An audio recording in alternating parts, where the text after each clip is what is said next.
Hello guys, last episode में हमने देखा था जियन ने अल्केमिस्ट ज़ैंग को बहुत आसानी से हरा दिया था, जिससे सभी लोग समझ गए थे जियन एक ग्रेड 7 का अल्केमिस्ट है। एल्डर चीहाओ जियन से जियन के मास्टर के बारे में पूछते हैं, लेकिन जियन उन्हें बताता है कि उनके मास्टर एक हर्बलिस्ट हैं जो माउंटेन्स पर रहते हैं। एल्डर चीहाओ समझ गए थे जियन उन्हें अपनी रियल आइडेंटिटी नहीं बताना चाहता था, इसलिए वो जियन से आगे कुछ नहीं पूछते हैं। वो अपना हाथ लहराते हैं और वहां पर एक बर्ड आ जाती है। एल्डर चीहाओ उस बर्ड के ऊपर बैठ जाते हैं और जियन से कहते हैं, जियन चलो, हम बर्निंग फ्लेम वैली के लिए अभी रवाना होंगे।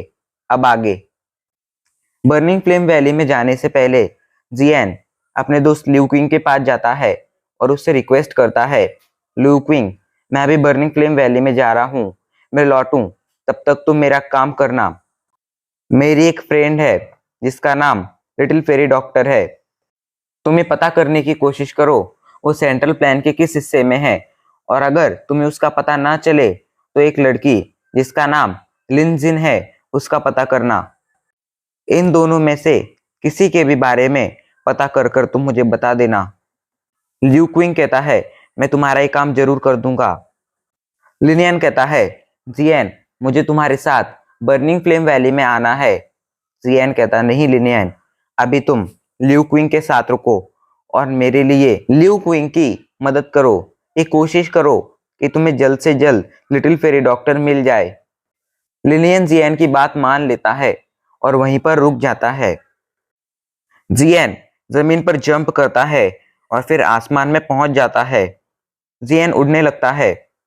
एल्डर चिहाओ कहते हैं, जियन आ जाओ, इस बर्ड पर बैठो, हम इस पर सवार होकर बर्निंग फ्लेम वैली में जाएंगे। जियन कहता है, ठीक है, और उस बर्ड पर बैठ जाता है। बर्ड पर बैठने के बाद जियन और एल्डर चिहाओ बर्निंग फ्लेम वैली के लिए रवाना हो जाते हैं। सेंट्रल प्लेन का मिडल रीजन पहाड़ों से भरा हुआ था। सेंट्रल प्लेन के मिडल रीजन के साउथ वेस्टर्न पार्ट में एक माउंटेन रेंज थी जिसका नाम है, अब आप लोग ये सोच रहे होंगे इसे रोस्टिंग फायर माउंटेन रेंज क्यों कहते हैं, क्या यहाँ पर किसी चीज को रोस्ट किया जाता है? तो ऐसा नहीं है। इस जगह पर कई सारे वॉल्केनोज हैं जो एक्टिव वॉल्केनो हैं, जिनके अंदर से हमेशा लावा निकलता रहता है। उस लावा की वजह से यहाँ की जो जमीन है पूरी लाल हो चुकी है। यहाँ के माउंटेन्स देखने में लाल कलर के दिखते हैं और इस जगह के आसमान के ऊपर हमेशा धुएं के बादल मौजूद रहते हैं। ये भी मैग्मा वर्ल्ड जैसा ही है, बस फर्क इतना है कि मैग्मा वर्ल्ड जमीन के नीचे है और ये जमीन के ऊपर है। मैग्मा वर्ल्ड जमीन के नीचे होने की वजह से बहुत ज्यादा गर्म है, पर ये जमीन के ऊपर होने की वजह से ज्यादा गर्म नहीं है। पर इस जगह पर भी कोई नॉर्मल ह्यूमन नहीं रह सकता है, क्योंकि यहाँ की गर्मी किसी नॉर्मल ह्यूमन को चुटकी में जलाकर राख कर सकती है। पूरे सेंट्रल प्लेन में रोस्टिंग फायर माउंटेन रेंज की बहुत ज्यादा रेपुटेशन थी। उसकी वजह थी बर्निंग फ्लेम वैली, जो रोस्टिंग फायर माउंटेन रेंज की उस धरती पर रहती थी और वहां पर राज करती थी। पर रोस्टिंग फायर माउंटेन रेंज के रेपुटेशन की एक लौती वजह बर्निंग फ्लेम वैली नहीं थी, एक दूसरी वजह भी थी जिस वजह से रोस्टिंग फायर माउंटेन रेंज बहुत ज्यादा फेमस था। वो वजह है यहाँ मौजूद वॉल्केनो। यहाँ पर सैकड़ों की संख्या में वॉल्केनो थे। इस वजह से यहाँ की जो फायर एनर्जी थी वो बहुत ज्यादा डेंस थी, जिस कारण फायर टाइप डोइक्यू वाला कोई भी इंसान अगर यहाँ पर प्रैक्टिस करता था तो उसकी तरक्की बहुत तेजी से होती थी। वो बहुत तेजी से लेवल पार कर पाता था। लेकिन वो कहते हैं ना, कामयाब बनने के लिए रिस्क लेना पड़ता है। ऐसा इस जगह पर भी था। यहाँ पर इतनी ज्यादा पावरफुल और डेंस फायर टाइप एनर्जी होने की वजह से यहाँ पर उस एनर्जी का फायदा लेने कई सारे ग्रेड 7, ग्रेड 8, ग्रेड 6, ग्रेड 5 इन जैसे हाई ग्रेड के बीस्ट भी आया करते थे। और साथ ही साथ यहाँ पर मौजूद खतरनाक गैसेस भी यहाँ पर प्रैक्टिस करने वाले लोगों के लिए एक बहुत बड़ा खतरा थी। पर ये सब जानते हुए भी हर साल यहाँ पर कई सारे वॉरियर्स, प्रैक्टिशनर्स प्रैक्टिस करने के लिए आते थे। कुछ को बहुत ज्यादा फायदा होता था और कुछ अपनी जान गंवा देते थे। इधर लगातार 4 घंटे तक ट्रैवल करने के बाद फाइनली जिएन को रोस्टिंग फायर माउंटेन रेंज दिखने लगा था।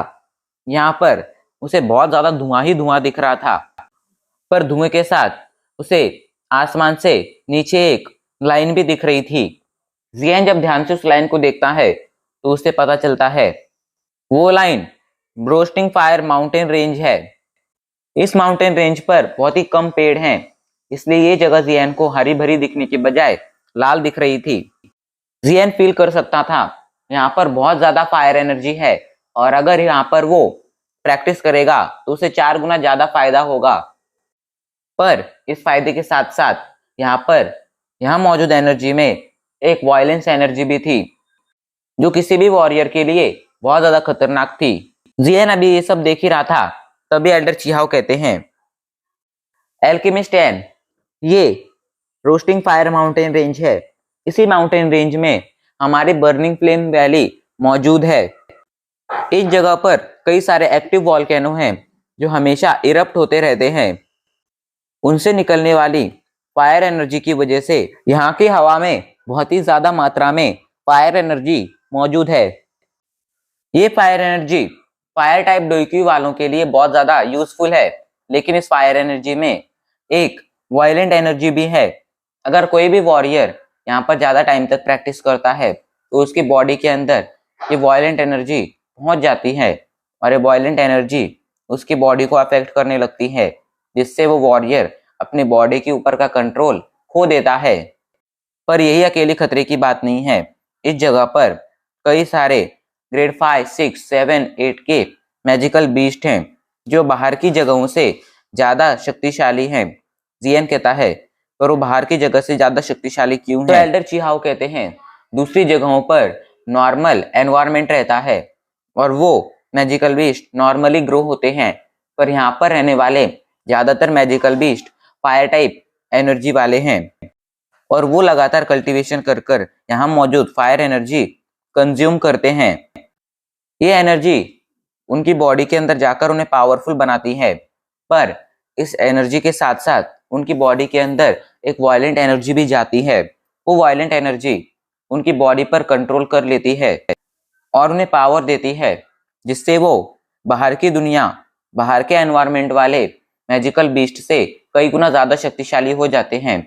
हालांकि इससे उनकी पावर बढ़ जाती है, पर वो अपनी बॉडी के ऊपर का कंट्रोल खो देते हैं, और कई बार ऐसे मैजिकल बीस्ट अपने ही दोस्तों को, अपने ही साथियों को नुकसान पहुंचा देते हैं। ये रोस्टिंग फायर माउंटेन रेंज बहुत बड़ी है और यहाँ पर कई सारे जंगल हैं। इस जगह पर बहुत ज्यादा खतरा होने की वजह से आज तक हमारा बर्निंग फ्लेम वैली भी इस जगह को पूरी तरह से एक्सप्लोर नहीं कर पाया है। आज भी कोई नहीं जानता है कि इसकी गहराइयों में क्या राज छिपा है, क्या राज दफन है। अब एल्डर चीहाओ अपना हाथ लहराते हैं और वो लाल कलर का बर्ड नीचे आ जाता है। नीचे आकर वो उड़ने लगता है। अब जिएन को नीचे मौजूद रोस्टिंग फायर माउंटेन रेंज बहुत ही साफ साफ दिखाई पड़ने लगती है। सच में यहाँ पर घास का एक तिनका भी नहीं था। हाँ, यहाँ पर कुछ पेड़ थे, लेकिन वो या तो पूरी तरह से जल चुके थे या उन पर लाल कलर के पत्ते थे। यहाँ मौजूद जमीन पूरी लाल कलर की थी और इस जगह का टेम्परेचर भी बहुत ज्यादा हाई था, पर यह टेम्परेचर जिएन और एल्डर चीहाओ को कोई नुकसान नहीं पहुंचा सकता था। आखिर डाउजोंग लेवल की वॉरियर को ऐसे ही तो शक्तिशाली नहीं कहा जाता था ना। उनकी कोई रेपुटेशन थी, उनके पास खतरनाक पावर थी, इसलिए सेंट्रल प्लेन में भी उनकी काफी ज्यादा रेपुटेशन थी। उड़ते उड़ते वो लोग एक जगह पर पहुंच जाते हैं। यहाँ से जिएन को 2 माउंटेन्स दिखाई पड़ रहे थे। दोनों ही माउंटेन्स एक दूसरे के काफी करीब थे।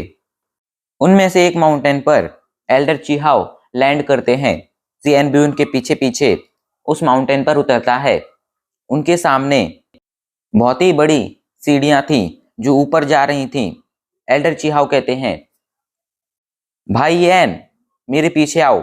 ये कहकर वो उन सीढ़ियों पर चढ़ने लगते हैं। जिएन भी उनके पीछे पीछे उन सीढ़ियों पर चढ़ने लगता है।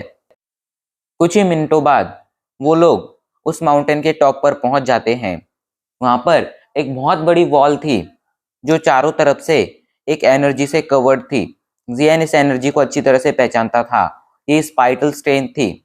एल्डर चीहाओ बताते हैं, ये वॉल हमारे बर्निंग फ्लेम वैली के सबसे पहले हेड ने बनवाई थी, और फिर उसके बाद हमारे बर्निंग फ्लेम वैली का हेड जो भी बना, उन्होंने इस वॉल को अपने स्पाइटल स्ट्रेंथ से शक्तिशाली बनाए रखा। इस वॉल के चारों तरफ हमारे क्लैन के, हमारे फैक्शन के हेड की एनर्जी है, उनकी स्पाइटल स्ट्रेंथ है। इस स्पाइटल स्ट्रेंथ इतनी ज्यादा पावरफुल है कि ये एक 1000 लेवल के वॉरियर के हमले को भी रोक सकती है। वो भी इसे पार कर कर बर्निंग फ्लेम वैली में नहीं घुस सकता है। ये बात सुनकर जियन चौंक जाता है, क्योंकि आज से पहले उसने कभी ऐसी वॉल को नहीं देखा था जो एक 1000 लेवल के वॉरियर को रोक सके। आखिर ऐसी वॉल हलवा थोड़ी थी। 1000 लेवल का वॉरियर सेंट्रल प्लेन में भी राज करता था। ऐसे वॉरियर को रोक सकने वाली वॉल सच में एक बहुत बड़ा ट्रेजर थी।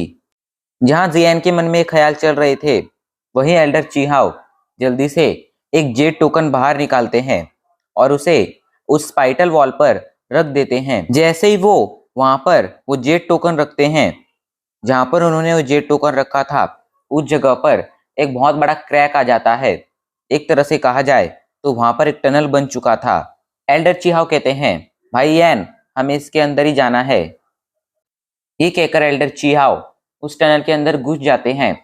उनके पीछे पीछे जियन भी उस टनल के अंदर घुस जाता है। अचानक से उसे एक बहुत तेज रोशनी दिखाई पड़ती है, जिसे देखकर वो भी अपनी आंखें बंद कर लेता है। और जब उसकी आंखें खुलती हैं तो वो एक अलग सी दुनिया में ही पहुंच चुका था, जहां बाहर के माउंटेन पर कोई पेड़ नहीं था और पूरी जगह लाल थी। वहीं यहाँ पर फायर एनर्जी तो थी, पर यहाँ पर कई सारे पेड़ थे और यहाँ मौजूद दुनिया बाहर की दुनिया से बिल्कुल अलग थी। यहाँ पर कई सारे घर थे और जिस जगह पर अभी जियान खड़ा था वो सीढ़ियां थी, पर ये सीढ़ियां देखने में लाल कलर की नहीं बल्कि हरे कलर की थी। ये जगह हरियाली से भरी हुई थी। ऐसा लग रहा था ये जगह बाहर की दुनिया से एनर्जी तो ले रही थी, पर बाकी की खराब चीजें जैसे कि वहां मौजूद गर्मी और वहां मौजूद धुआं इस जगह पर नहीं घुस पा रहा था। इस जगह को देखकर जियान एक बात ही कहता है, इन लोगों ने तो खुद की ही दुनिया बना ली है, खुद का ही रियलम बना लिया है। अब मुझे समझा बर्निंग फ्लेम वैली की इतनी ज्यादा इज्जत क्यों है, क्यों लोग उनसे इतना ज्यादा डरते हैं और उनकी इतनी इज्जत करते हैं। जियान की इसी बात के साथ हमारा ये वीडियो यहीं पर खत्म हो जाता है।